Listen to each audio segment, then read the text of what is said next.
Assalamualaikum warahmatullahi wabarakatuh. Pemirsa channel dakwah Densus 26 TV, kita berada di Masjid Al-Muhazirin MT Haryono Permemagetan. Kita akan mendengarkan kajian rutin hari Kamis bersama guru kita Ustadz Khairuddin, pengasuh pondok pesantren Al-Fatah Temburuh. Jangan lupa klik like subscribe-nya agar channel Densus 26 TV ini bisa berkembang dan bisa manfaat untuk umat Islam seluruh alam. Mari simak, jangan lupa klik like subscribe-nya, bunyikan notifikasi loncengnya, gambar lonceng diklik, kemudian di-share, dibagi ke teman-teman Anda agar video ini manfaat untuk umat seluruh alam dan menjadikan umat Islam rahmatan lil alamin, menjadikan umat Nabi Muhammad yang senantiasa membawa pencerahan bagi seluruh umat manusia. Selamat menyimak kajian rutin hari Kamis di Masjid Al-Muhazirin. Selamat mendengarkan, semoga manfaat. Yang like, subscribe, saya doakan rezekinya lancar, keluarganya diberi kesehatan, rezeki barokah, hidup mulia dunia akhirat. Selamat menonton. Wassalamualaikum warahmatullahi wabarakatuh. Assalamualaikum warahmatullahi wabarakatuh.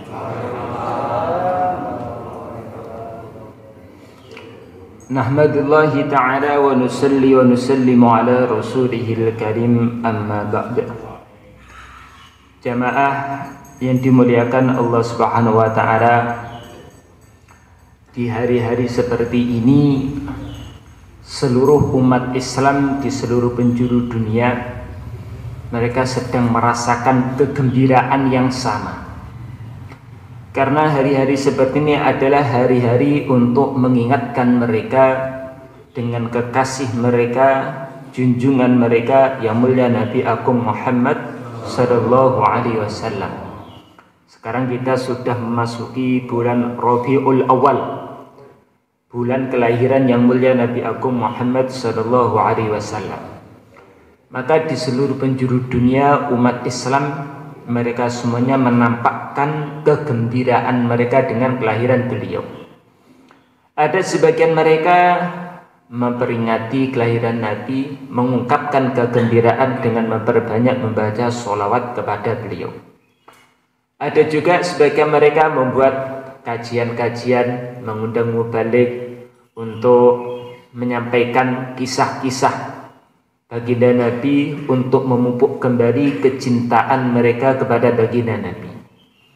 Sebagian dari mereka untuk memperingati, mengingat kembali, mereka membuat majelis khusus cerita-cerita tentang keistimewaan baginda Nabi Sallallahu Alaihi Wasallam. Maka kita pun sekarang duduk di sini juga untuk memupuk kembali kecintaan kita dengan baginda Nabi. Semoga Nabi juga Allah kumpulkan dengan beliau yang mulia Nabi Agung Muhammad sallallahu alaihi wasallam dengan cara mempelajari warisan dari baginda Nabi, ilmu agama. Nanti di akhirat, di Telaga Kautsar, maka Nabi akan mengenali umatnya. Dalam suatu riwayat, baginda Nabi mengatakan kurang lebihnya, saya ini kangen betul. Saya pengen sekali kalau jumpa dengan saudara-saudara saya. Maka para sahabat mengatakan, bukankah kami saudara-saudara Tuhan? Maka Nabi sampaikan, bukan, kalian ini bukan saudara saya, kalian adalah sahabat-sahabat saya. Kawan-kawan saya itu mereka yang sekarang belum lahir, tapi mereka rindu, cinta dengan saya, meneruskan perjuangan saya. Maka sahabat tanya, ya Rasulullah, bagaimana Tuhan nanti di akhirat bisa mengenali sahabat-sahabat Tuhan, kawan saudara-saudara Tuhan? Maka Nabi sabdakan, saya akan kenali mereka ghurran muhajjalin, karena dari cahaya air wudhu yang mereka kerjakan di dunia. Anggota wudhu yang tersentuh oleh air nanti di akhirat akan bersinar, sehingga Nabi pun kenal, oh ini umat saya, umat saya, umat saya. Maka mereka dipanggil untuk menuju telaga Kautsar untuk diberi air minum. Namun begitu menyedihkan, ada orang-orang ikut hadir tapi oleh para malaikat diusir dari telaga Kautsar tersebut. Padahal siapapun itu yang mereka ini telah minum walaupun satu teguk dari telaga Kautsar, maka tidak akan pernah haus selama-lamanya. Maka Nabi sedih menanyakan pada malaikat, kenapa kok diusir? Mereka ini umatku. Maka Nabi sabdakan, para malaikat jawab, karena engkau tidak mengetahui mereka telah membuat amalan-amalan yang tidak sesuai dengan apa yang engkau arahkan. Maka kita mempelajari ilmu agama, hadis-hadis Nabi, penjelasan para alim ulama bagaimana amalan yang dicintai oleh Nabi, sehingga harapannya nanti kita akan dikumpulkan dengan yang mulia Nabi Agung Muhammad sallallahu alaihi wasallam.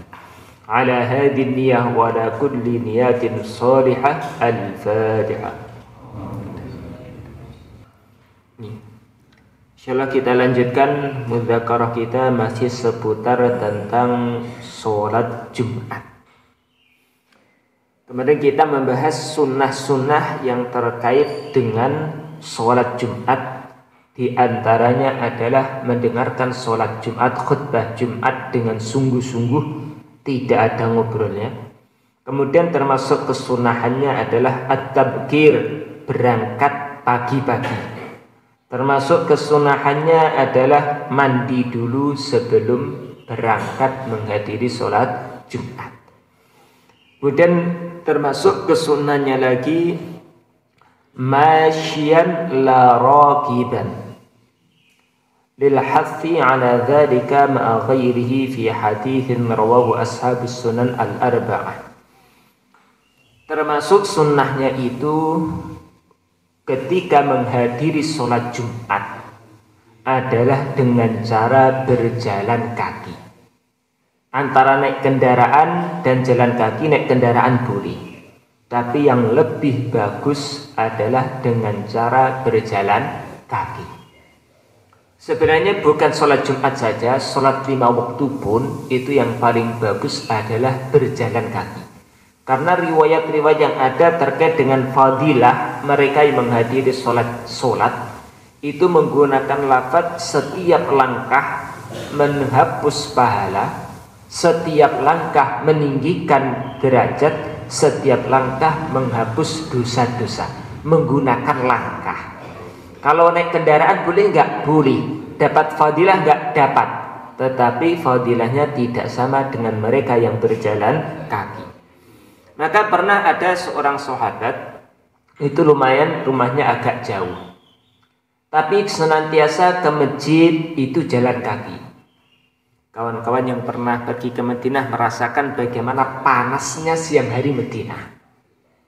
Panasnya itu jauh melebihi di negeri kita. Lebih-lebih zaman dulu fasilitas belum sebagus sekarang ada AC. Maka kalau sholat zuhur tentu perjalanan ke masjid sangat-sangat berat.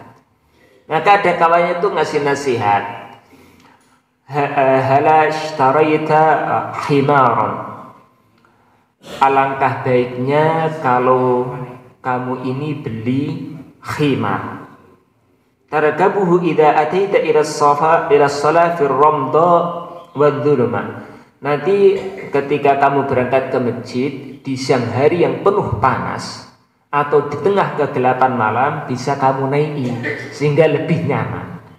Maka sahabat tadi mengatakan, inni uhibbu ayyuktabari ajru mamsyaya fi dhahabi wa audi. Maka dia mengatakan, enggak, saya tak pilih jalan kaki saya. Saya milih jalan kaki saja daripada naik kendaraan, walaupun mungkin saya mampu beli kendaraan. Kenapa? Karena saya ingin langkah-langkah saya itu dihitung pahala di sisi Allah Ta'ala, berangkat dan pulangnya. Maka baginda Nabi SAW sabdakan, qad kataballahu laka dzalik, sungguh Allah Ta'ala menulis sebagaimana yang engkau harapkan. Dia ingin perjalanannya dihitung pahala. Benar, memang orang yang ke masjid dengan jalan kaki, langkah-langkahnya itu sudah dihitung mendapatkan pahala. Terutama terkait dengan berangkatnya. Kalau pulang bagaimana? Para ulama menjelaskan fadilah yang tertinggi itu di berangkatnya. Karena Nabi sendiri diriwayatkan annahu raqiba fi audihi, beliau juga pernah pulang itu naik kendaraan. Tapi kalau mampu jalan kaki nggih boleh. Tapi yang paling bagus terutama berangkatnya. Karena berangkat menuju ibadah. Dalam suatu riwayat dijelaskan tidak henti-hentinya seorang hamba itu dihitung sholat ketika ya'midu ila sholat. Ketika dia berangkat menuju sholat itu sudah dihitung sebagai ibadah mengerjakan sholat. Maka berbeda dengan kepulangan. Maka berangkat itu sunnahnya jalan kaki kalau ada kemampuan. Ya tentunya lihat-lihat waktu. Kalau nanti sudah iqomat, rumahnya jauh, jalan kaki alamat sampai masjid tinggal doanya saja. Nah kalau seperti itu nggih monggo naik kendaraan. Tapi alangkah bagusnya kalau dengar azan segera berangkat. Terutama terkait dengan sholat Jumat, berangkatnya lebih awal jalan kaki. Kemudian sunnahnya bisakinah, jalan kakinya tidak usah tergesa-gesa. Jalan kakinya bisakinah dengan tenang. Tidak sambil tangannya tidak memetik dedaunan, kakinya berjalan dengan tenang. Kalau anak-anak kecil itu jalan ke masjid tapi ada yang lari-lari, kadang ada yang main-main dan yang lainnya. Nah, ini perjalanan ke masjid itu sunnahnya adalah bisakinah, dengan tenang. Bahkan terkait dengan sholat 5 waktu pun, ketika iqamah sudah dikumandangkan, asalkan nanti masih ada harapan bisa bergabung dengan jamaah sebelum sebelum salam, maka tetap dianjurkan untuk jalan dengan tenang, tidak usah tergesa-gesa. Ada suatu hadis ceritakan pernah ketika iqamah dikumandangkan, beberapa sahabat itu lari ngejar untuk mendapatkan takbiratul ula, ngejar supaya tidak masbuk 1 rakaat, bisa rukuk bersama imam. Sampai di masjid itu ada suara gemuruh geruduk. Maka setelah salam Nabi sampaikan jangan seperti itu, jangan seperti itu. Fama adraktum fasallu, sudah pelan-pelan aja, nanti dapatnya berapa rakaat sudah bergabung. Wa ma fatakum fa'atimu, yang terlewat maka nanti tinggal menyempurnakan. Begitu juga sholat Jumat itu anjurannya berangkat awal. Tapi andaikan suatu uzur datangnya agak terlambat, maka tidak usah lari untuk mengejar mendengarkan khutbah, tidak usah lari untuk mengerjakan takbiratul ihram. Tapi berjalan ke masjid bisa kinatin dengan tenang, tidak tergesa-gesa, juga tidak disertai dengan main-main.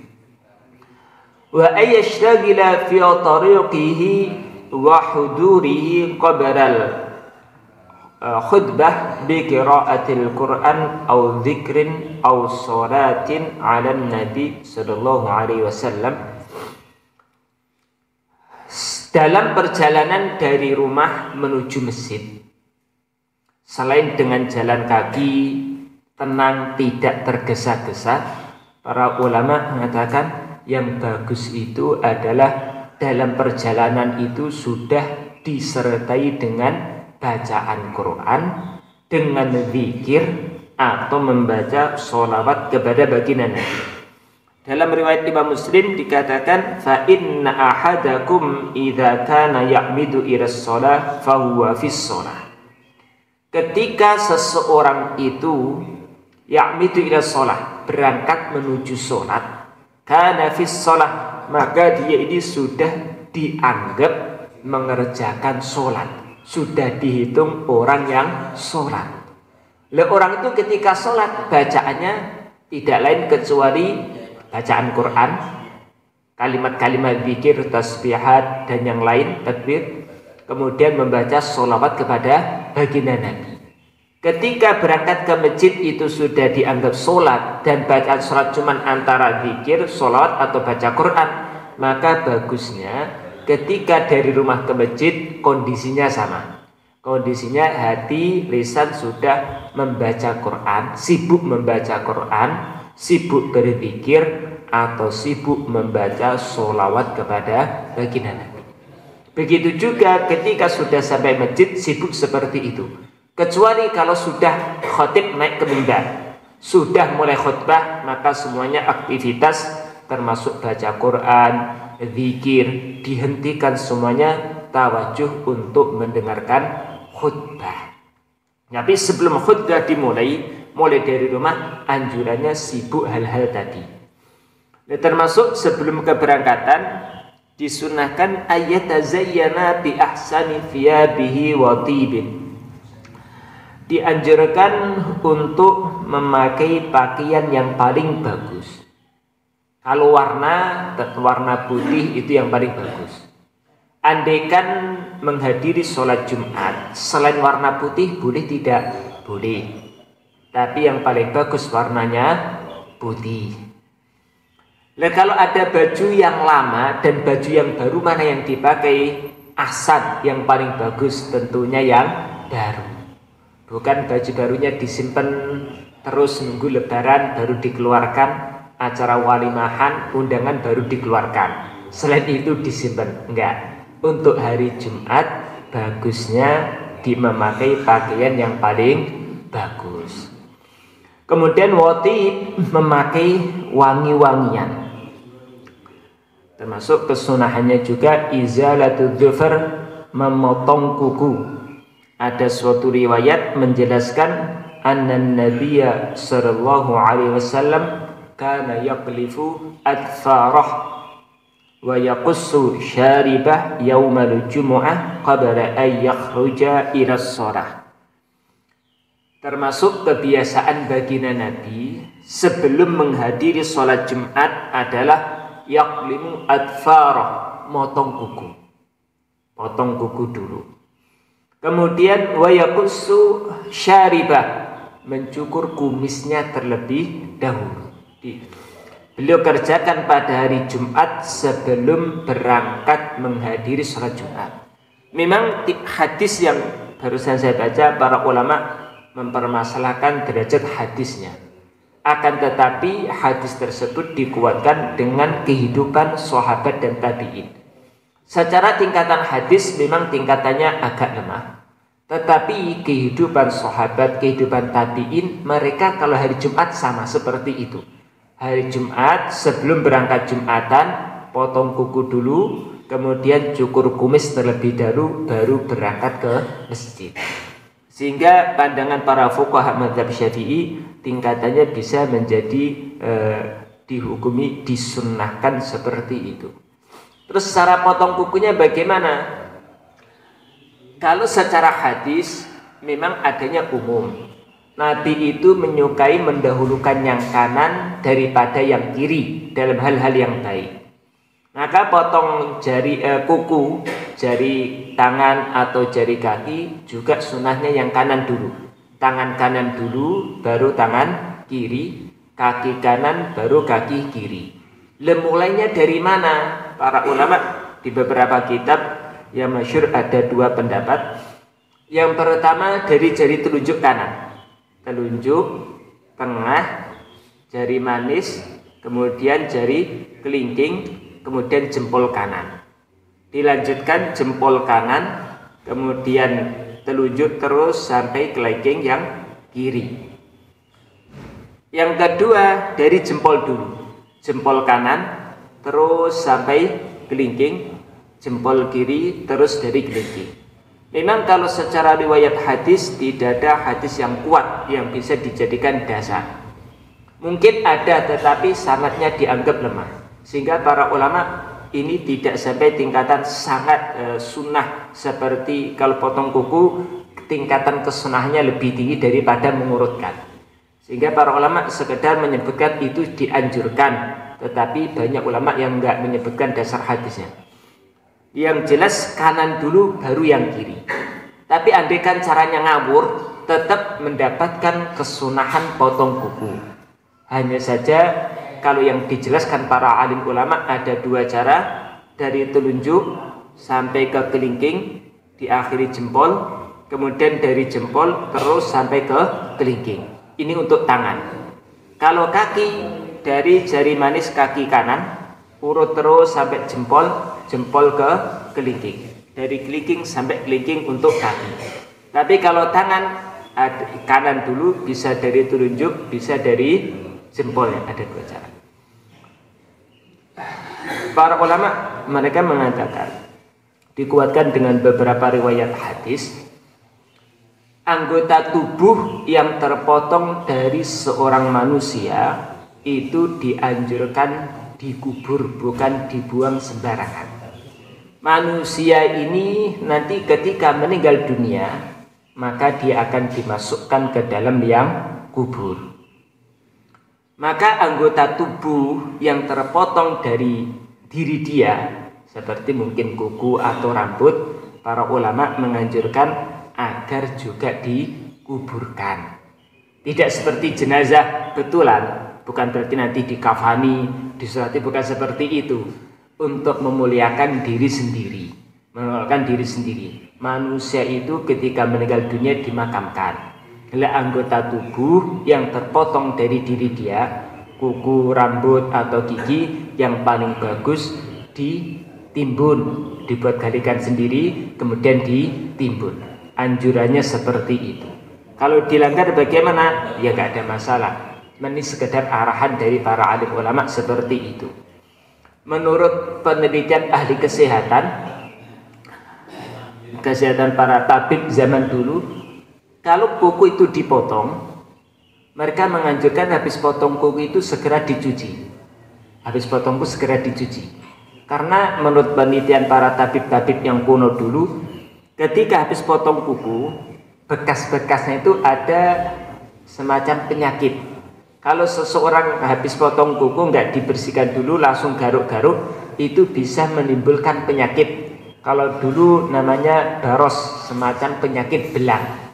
Wallahu a'lam, apakah penelitian kesehatan zaman sekarang juga mengatakan seperti itu? Wallahu a'lam.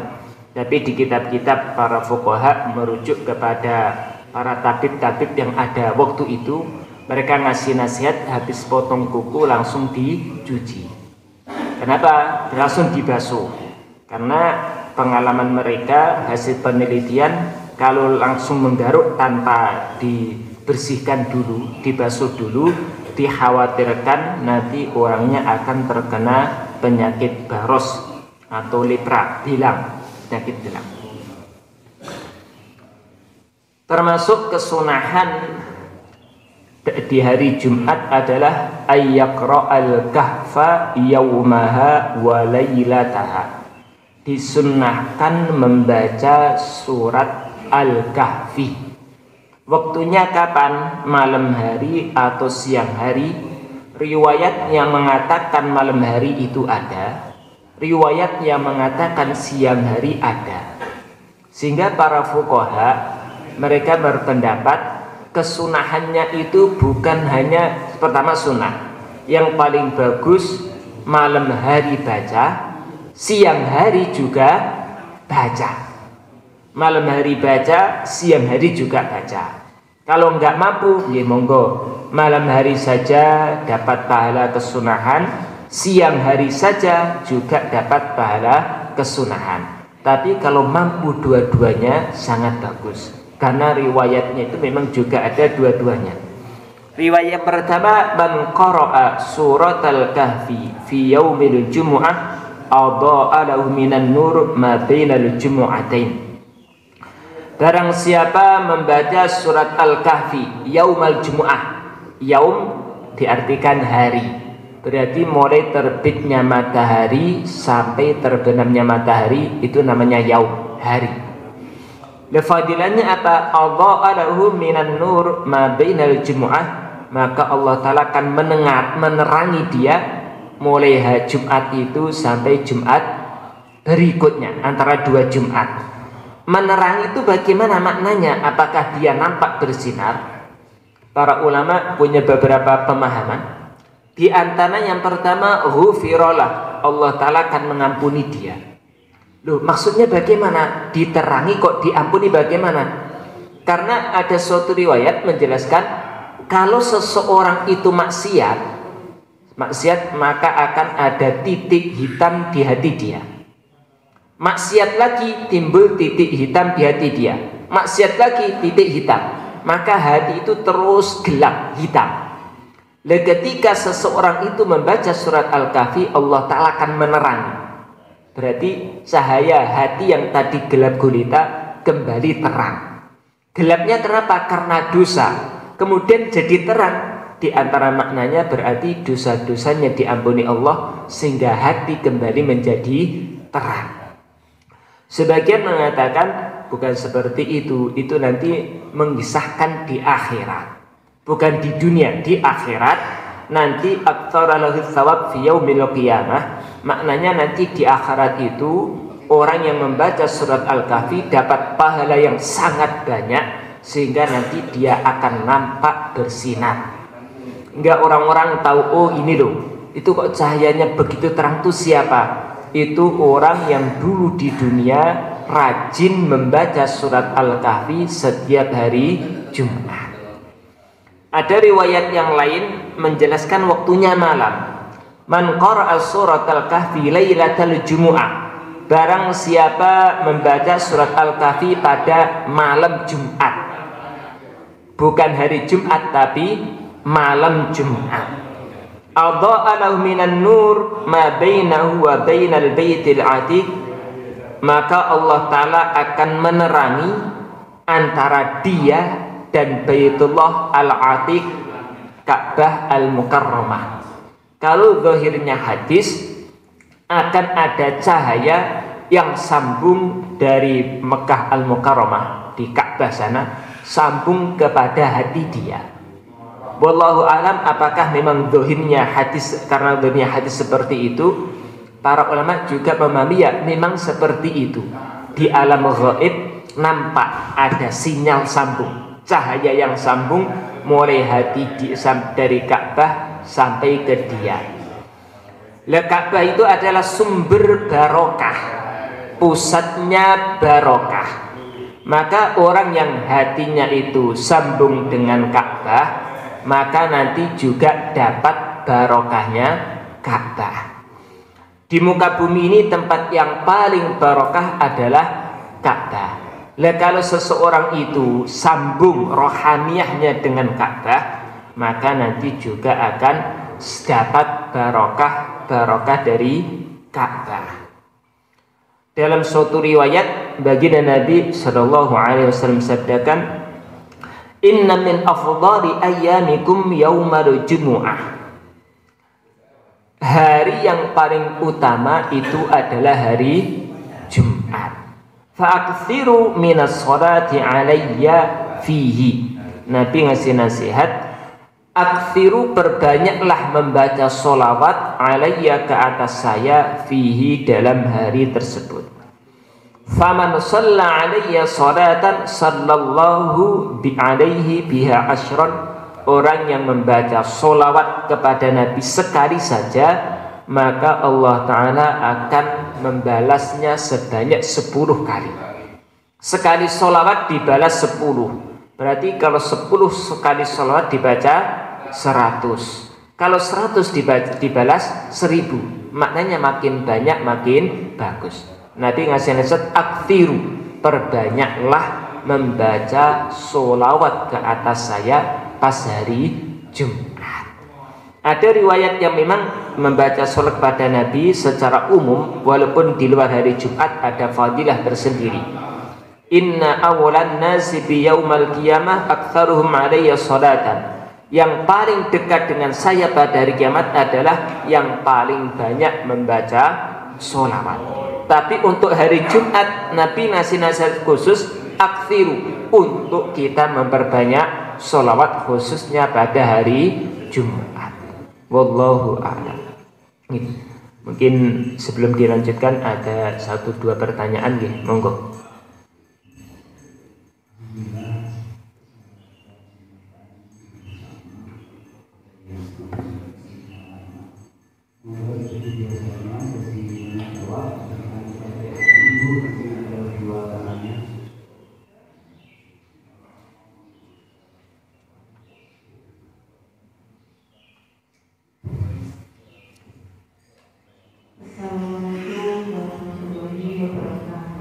Waalaikumsalam. Izin tanya Ustaz, bagi ibu-ibu untuk sholat Jumat itu sunnah, apakah harus mengganti atau menambah sholat zuhurnya? Kemudian yang kedua itu fadilah sholat Jumat bagi ibu-ibu itu apa?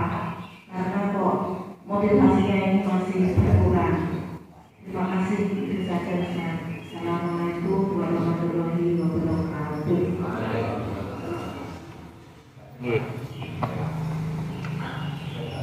Sholat Jumat bagi kaum wanita memang hukumnya tidak wajib sama seperti laki-laki.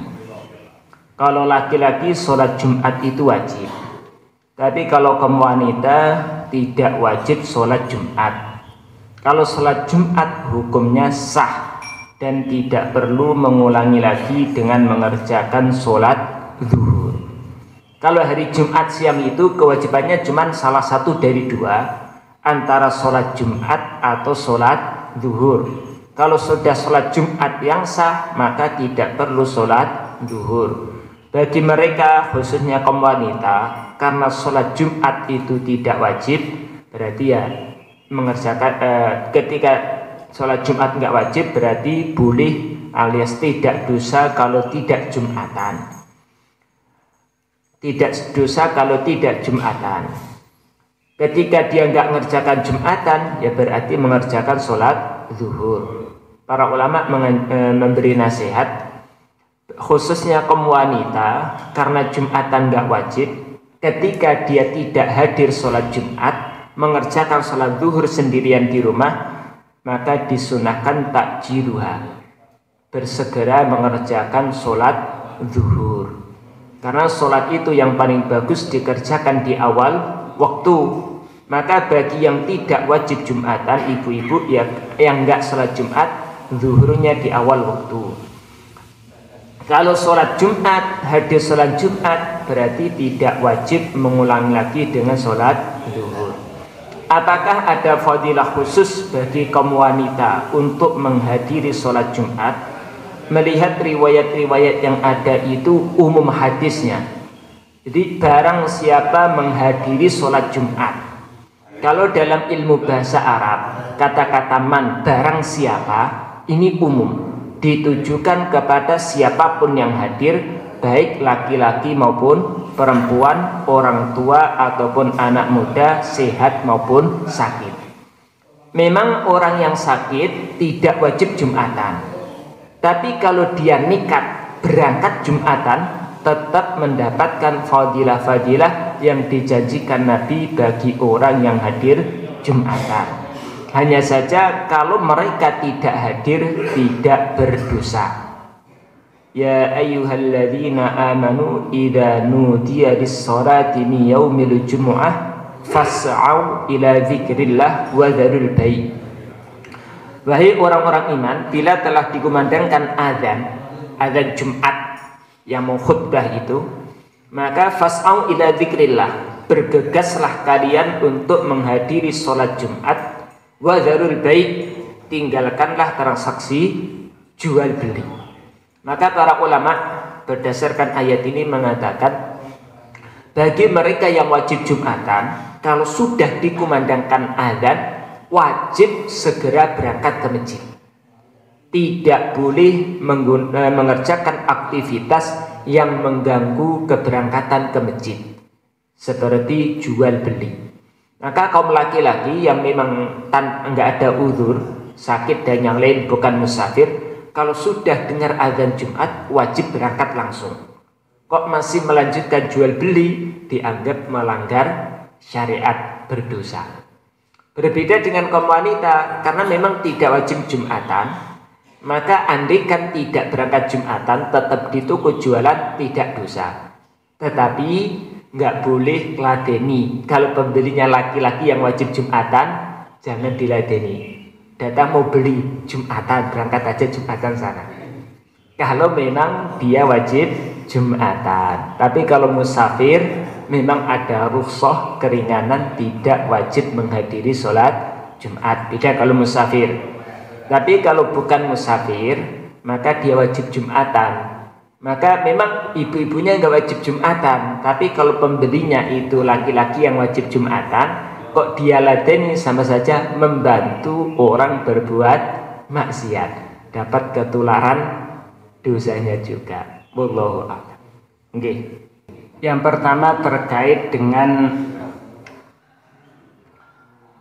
musafir di hari Jumat.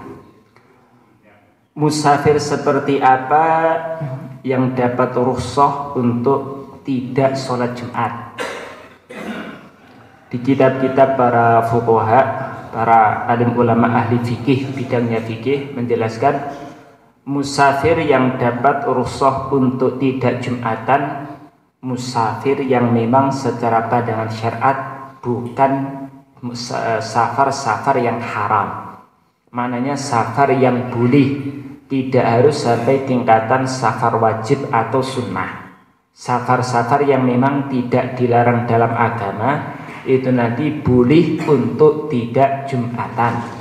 Seperti mungkin sekedar pengen jalan-jalan rekreasi, tapi bukan ke tempat maksiat ya.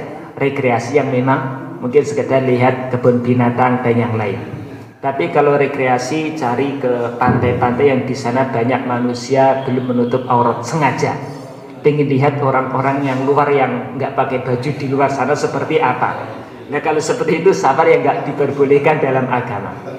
Tapi selama safar itu tidak dilarang dalam agama, boleh, maka nanti didapat rukhsah untuk tidak menghadiri sholat Jumat. Kemudian syarat yang kedua, safarnya itu dianggap safar yang jauh.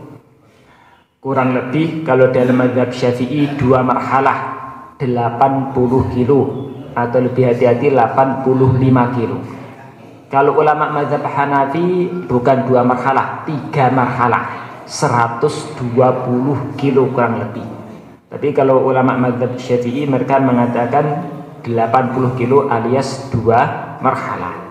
Kemudian yang ketiga, khusus untuk sholat Jumat, itu yang dimaksud musafir yang boleh tidak Jumatan adalah musafir yang memang ketika terbitnya fajar itu sudah berstatus sebagai musafir. Jadi memang mulai Kamis atau malam Jumat itu sudah safar.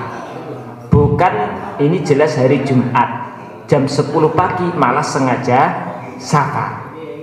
Orang-orang yang mereka ini terbitnya matahari, masuk fajar, terbitnya fajar, masuk subuh dalam keadaan mukim di rumah, maka berarti kalau dia tidak sakit, aslinya dia sudah dituntut oleh syariat persiapan Jumatan. Karena kesunahan Jumatan diantaranya adalah berangkat pagi-pagi. Selepas subuh itu sudah bersiap-siap menghadiri sholat Jumat. Berarti ketika terbitnya fajar, dia sudah kena tuntutan untuk persiapan menghadiri sholat Jumat. Oleh karena itu kalau dia safarnya itu setelah subuh, jam 7, jam 8 hari Jumat pagi, maka tetap berkewajiban menghadiri sholat Jumat. Tidak kita ungkiri kalau memang ada ulama yang mengatakan juga tidak wajib. Tapi pendapat dari sekian para ulama, mereka mengkaji, pendapat yang paling kuat mengatakan kalau setelah subuh atau terbitnya fajar masih di rumah, maka tetap wajib Jumatan. Yang ada keringanan itu kalau safarnya mulai hari Kamis atau mulai malam Kamis, nanti ada keringanan untuk tidak Jumatan. Tapi bukan berarti itu yang lebih baik. andaikan nekat Jumatan tetap sah-sah saja. Yang kedua mengenai roh kembali kepada keluarga pada hari Jumat, malam Jumat. Bagaimana? Mengenai hadis yang dijadikan dasar para sebagian ulama yang mengatakan roh kembali, memang ada kitabnya, ada hadisnya. Tapi mengenai derajat hadis, para ulama berbeda pendapat. Yang paling kuat mengatakan secara sanadnya belum bisa digunakan untuk dasar yang kuat. Sehingga kalau di kitab-kitab fikih itu tidak ditemukan. Tapi memang ada di sebagian kitab-kitab itu, sehingga sebagian ulama mengatakan ada dasar kitabnya, ada riwayatnya. Iya memang. Tetapi kalau dilihat dari segi sanad, karena kalau dalam fikih itu ada kriteria hadis-hadis yang bisa dijadikan dasar suatu hukum. Minimalnya hasan, hadisnya sahih atau hasan. Tapi kalau riwayat tersebut secara sanad dianggap dhaif atau di bawahnya, biasanya para ulama fikih tidak berani menjadikan dasar suatu hukum. Lah hadis itu sahih dan dhaif itu sebenarnya bukan lafadznya, terkait siapa yang menyampaikan. Ketika yang menyampaikan hadis tersebut itu dari orang-orang yang tingkatan hafalannya itu kurang kuat, atau dia pernah bukan dosa besar, kurang menjaga adab, seperti meludah ke arah barat, dianggap tidak beradab, itu nanti kalau meriwayatkan hadis, hadisnya sudah dikatakan dhaif. Termasuk kalau di zaman kuno itu namanya hadis itu dari lisan ke lisan. Maka secara fikih pun mimpi itu tidak bisa dijadikan dasar suatu hukum. Atau kasyaf, lihat yang ghaib itu tidak bisa dijadikan dasar suatu hukum. Lah kalau yang meriwayatkan hadis itu orang-orang yang dikit-dikit itu dasarnya mimpi, kasyaf. Nanti kalau meriwayatkan hadis masih diragukan, ini murni dari Nabi atau sekedar mimpi, sehingga hadisnya itu tidak bisa dijadikan sebagai dasar suatu hukum. Tapi mengenai yang malam Jumat tadi, memang secara riwayat ada, hanya saja pandangan para fuqaha itu secara dalil untuk dijadikan menetapkan suatu hukum, maknanya belum bisa. Kalau mereka mengatakan riwayatnya ada, tetapi untuk dijadikan dasar yang kuat akan kebenarannya masih dipertanyakan. Ringkasnya, kalau mereka mengatakan riwayatnya ada, betul. Tapi kalau secara kekuatan hadis untuk pandangan fuqaha belum bisa dijadikan dasar suatu hadis. Wallahu a'lam. Mungkin mereka punya alasan-alasan tersendiri, tetapi kalau pandangan fuqaha seperti itu. Wallahu a'lam. Mungkin kadang-kadang sebagian ulama hadis itu kadang-kadang dhaif, tetapi mereka menggunakan dasar pengalaman atau hasil mimpi. Kalau pandangan fikih nggak bisa, tapi karena itu mimpi untuk pribadi, nggih monggo. Mungkin kalau jumpa dengan sebagian kiai-kiai kuno, kiai-kiai salaf, mereka hobinya ngopi. Katanya ada riwayat mengatakan fadilah kopi. Kalau riwayat di kutubus sittah nggak ditemukan, tapi tertulis di kitab-kitab. Sehingga kemungkinan besar itu bukan riwayat asli, tetapi seseorang mimpi. Dari mimpi dia cerita tentang mimpi dia, bukan riwayat yang ada dalam kutubus sittah, kitab-kitab hadis seperti itu. Wallahu a'lam. Dan mungkin roh itu kalau dikatakan ada riwayatnya, ada kitabnya, memang benar seperti itu. Hanya saja sebagian ulama memahami secara riwayatnya dilihat dari ilmu mustalah hadis belum bisa dijadikan dasar suatu hukum. Terus bagaimana kita? Kalau pandangan fikih kita tidak berani, tapi kalau ada mengerjakan seperti itu ya kita cuma bisa husnudzon, ya mungkin mereka ada dasar. Wallahu a'lam. Surat Al-Kahfi kurang lebih ada 5 lembaran, 5 lembar setengah, kurang lebih ada 5 lembaran atau setengah juz. Kita yang sebagian kita kalau baca langsung setengah juz itu Masya Allah, itu kaki-kaki sudah mulai geringgingan, punggung sudah mulai panas.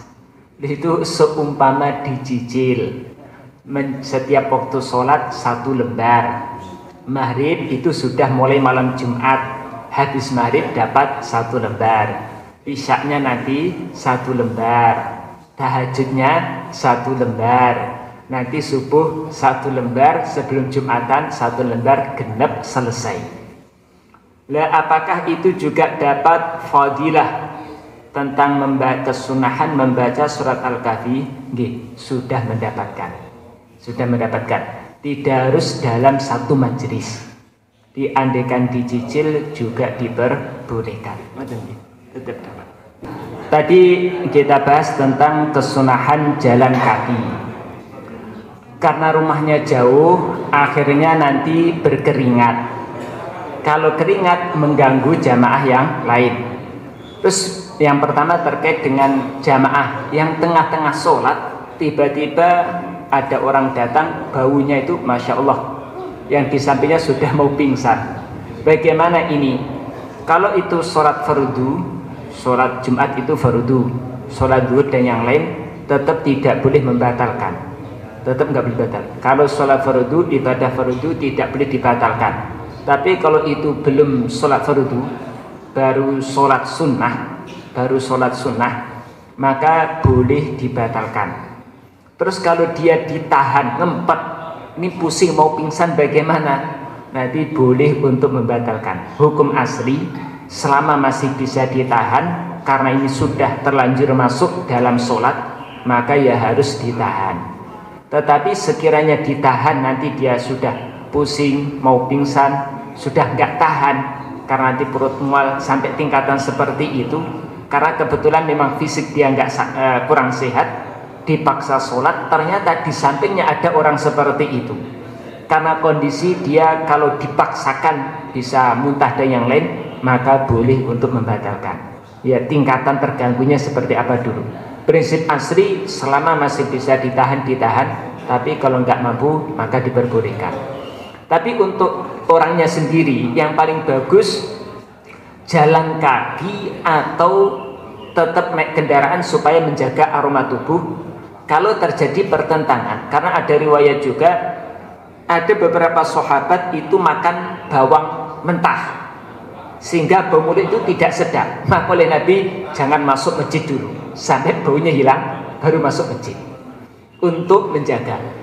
Para ulama mereka memahami kenapa Nabi melarang, ada unsur mengganggu, baik mengganggu manusia atau mengganggu para malaikat. Oleh karena itu bagi mereka kalau terjadi pertentangan, ini tadi ada fadilah jalan kaki. Kalau dia nekat jalan kaki, bau keringat, bisa ganggu yang lain. Ini mana yang didahulukan? Mempertahankan jalan kaki atau menjaga bau badan supaya terjaga keharumannya. Maka yang dijaga adalah keharumannya. Lebih baik naik kendaraan, nanti di masjid badan tidak berbau sehingga nggak ganggu, daripada memaksakan jalan kaki sehingga nanti yang membuat yang lain terganggu. Kemudian yang ketiga terkait makmum masbuk dalam sholat Jumat. Para fuqaha menjelaskan sholat Jumat itu harus berjamaah. Kalau tidak jamaah maka Jumatannya tidak sah. Jamaah itu seseorang dikatakan jamaah tentunya mendapatkan 1 rakaat. Rakaat itu didapatkan ketika bisa rukuk bareng bersama imam. Maka yang masbuk sampai tingkatan tidak bisa rukuk bareng bersama imam di rakaat kedua, seperti tadi datang imam sudah dalam keadaan tawarruk, maka nanti bergabung dengan jamaah tapi menyempurnakan 4 rakaat. Menyempurnakan 4 rakaat. Langsung bergabung dengan jamaah, tetapi nanti bukan nambah 2 rakaat atau 1 rakaat, tapi nambahnya 4 rakaat ketika datang sudah dalam keadaan tawarruk. Tapi kalau datang masih rakaat kedua, berdiri rakaat kedua, nanti tinggal nambah 1 rakaat. Tapi kalau datang imam sudah tawarruk atau imam sujud di rakaat yang kedua, tidak bisa rukuk bareng bersama imam di rakaat kedua, maka nanti nambahnya 4 rakaat. Wallahu a'lam. Nggih. Semoga mudzakarah yang sebentar ini diberkahi oleh Allah Subhanahu wa taala sehingga tambah hari kita ini tambah dekat dengan Allah Subhanahu wa taala. Subhanallah bihamdihi, subhanakallahumma wa bihamdika, asyhadu an la ilaha illa anta, astaghfiruka wa atubu ilaik. Wassalamualaikum warahmatullahi wabarakatuh. Allahumma li ala Muhammad ya Rabbi salli alaihi wasallim. Demikian tadi pemirsa dimanapun Anda berada, kajian rutin hari Kamis di Masjid Al-Muhazirin. Pada pagi hari ini kita dibimbing oleh guru kita Ustadz Khairuddin, pengasuh Pondok Pesantren Al-Fatah Temboro.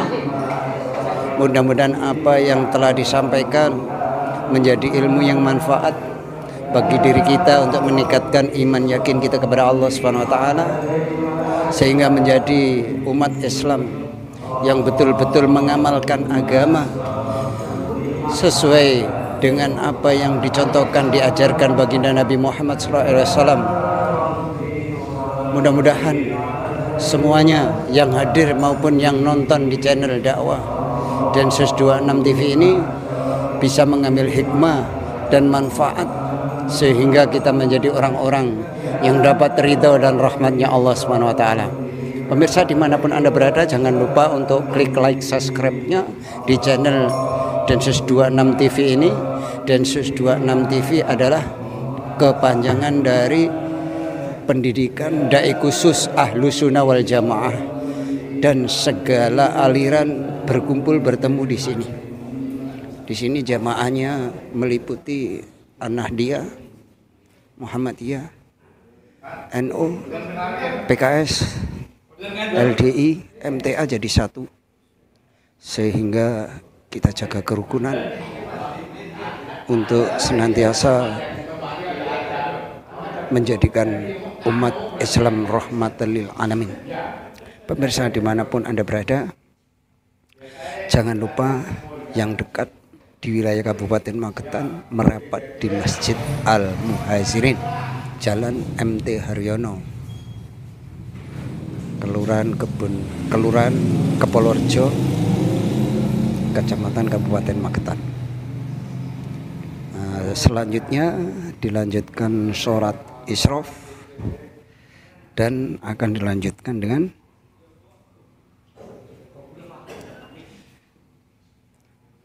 khidmat makan snack dan ngopi bareng di teras Masjid Al-Muhazirin. Mari kita menuju khidmat.